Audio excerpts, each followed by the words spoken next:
नमस्कार दोस्तों। आज चंद्रमा की सीरीज में चंद्रमा 6 के बारे में चर्चा करेंगे। चंद्रमा 6 में लाल किताब के अनुसार धोखे की माता तथा खारा कड़वा पानी, खरगोश मादा, सफर केतु का पूरा चंद्र ग्रहण होगा। लाल किताब में ये एक सेंटेंस लिखा है, जैसी करनी वैसी भरनी, नहीं की तो करके देख। अगर ऐसा जातक जिसके साथ जैसा कर्म करेगा उसी के साथ वैसा वापस होगा। मतलब बुरे के साथ बुरा और अच्छे के साथ अच्छा। चंद्र यहाँ ग्रहण का चंद्रमा माना गया है क्योंकि ये घर केतु का पक्का घर है, और जब भी चंद्रमा के साथ केतु का कहीं भी इन्वॉल्वमेंट होता है तो चंद्र ग्रहण माना गया है। आदमी के पास सब कुछ होते हुए भी, ऐसे जातक के पास सब कुछ होते हुए भी संतुष्ट नहीं रहेगा। ऐसे बच्चों को अपने माता से बचपन में अलग हो जाए, जैसे बोर्डिंग स्कूल में चले जाए या पढ़ने के लिए बाहर चले जाए, माता से दूर हो जाए तो बहुत अच्छा। क्योंकि चौथे घर में अगर कोई ग्रह, कोई प्लैनेट अगर नेगेटिव है, अगर चौथा घर मंदा है तो माता पे नेगेटिव इफेक्ट्स आएंगे। इसीलिए ऐसे बच्चे को बोर्डिंग स्कूल में चले जाना चाहिए। ये घर बुध और केतु से प्रभावित है। इस घर में चंद्रमा मौजूद है तो चंद्र ग्रहण मतलब केतु का पूरा चंद्र ग्रहण होगा। चंद्रमा छठवें घर में अशुभ हो तो ऐसा जातक अकेले रहना पसंद करता है और ऐसे जातक को आत्महत्या की प्रवृत्ति होती है।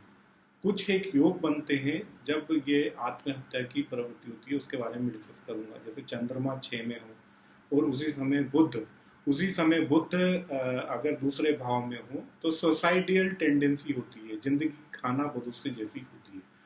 चंद्रमा खाना नंबर 6 में हो और एक योग है जैसे दूसरा, 8वां, 12वां और चौथा घर 2, 4, 8, 12, अगर ये पॉजिटिव है तो ऐसा जातक अगर किसी को मृत्यु तुल्य कष्ट है और दिन के समय ये पानी पिला दे उसे, तो उसका कष्ट बहुत हद तक कम भी हो जाएगा।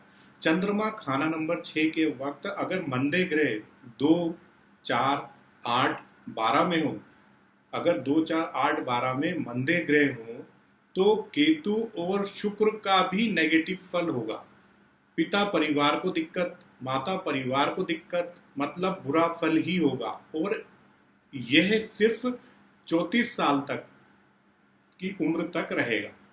अगर चंद्रमा खाना नंबर 6 में हो, एक योग है, और उसी समय बुध खाना नंबर 9 में हो तो जातक खुद पागल होगा या पागलों जैसी हरकतें करेगा। अब जैसे मैंने आपको पहले बताया था कि चंद्रमा 6 में उसी समय 2, 8, 4, 12 में अगर कोई इसके शत्रु ग्रह हैं या मेलेफिक प्लैनेट्स हैं, तो जैसे हम दूसरे घर से हम मान सम्मान के लिए देखते हैं तो उसके मान सम्मान में कमी आएगी अगर दूसरे घर में चंद्रमा 6 के वक्त दूसरे घर में उसके शत्रु ग्रह हैं या मेलेफिक प्लैनेट्स हैं। और अगर 12वें भाव में अगर ऐसी कंडीशन है तो रात की नींद हराम होगी ऐसे व्यक्ति की।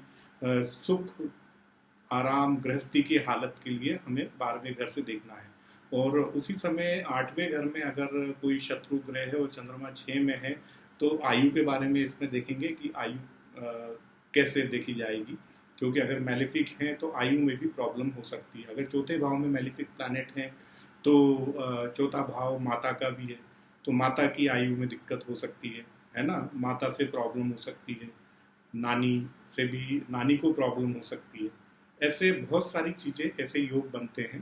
तो ये एक मैंने बहुत आसान तरीके से बता दिया कि अगर दूसरे, 8वें, 12वें या चौथे भाव में मंदे ग्रह हैं तो क्या कंडीशन बनती है।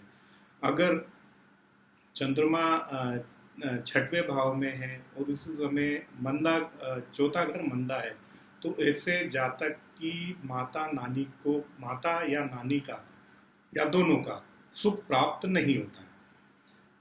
चंद्रमा खाना नंबर 6 के वक्त प्रिकॉशंस क्या लेनी है।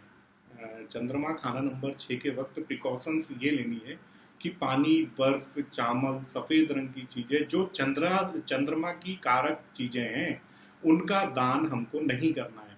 रात के समय दूध जहर का काम करेगा, तो रात के समय शाम को 6 बजे के बाद आप दूध ना पिए तो बेटर है। दूध का दान कभी नहीं करना। ऐसे जातक बहुत जल्दबाजी होते हैं, मतलब जल्दबाजी में काम करने के लिए होते हैं, काम करने वाले होते हैं। शमशान या अस्पताल में पानी की व्यवस्था करें या पानी का स्रोत लगा दें तो बहुत पॉजिटिव इफेक्ट्स आएंगे। और जैसे कि हमने पहली लाइन पढ़ा था कि धोखे की माता तथा खारा कड़वा पानी, खरगोश, माता, सफर, केतु का पूरा चंद्र ग्रहण। तो जो मादा खरगोश है, तो मादा खरगोश भी हम अपने घर में रख सकते हैं। वाइट रैबिट, ये केतु को इंडिकेट करता है, तो केतु का घर है तो हम एक वाइट रैबिट घर में रख सकते हैं। अपनी माँ से चांदी की डिब्बी में चावल लेके, चांदी की चौकोर डिब्बी में चावल जो कि एकदम प्लेन होनी चाहिए, वाइट सिल्वर की, और वो अपने पास अवश्य रखें। और सोमवार का व्रत जरूर रखें और भगवान शिव की आराधना करें।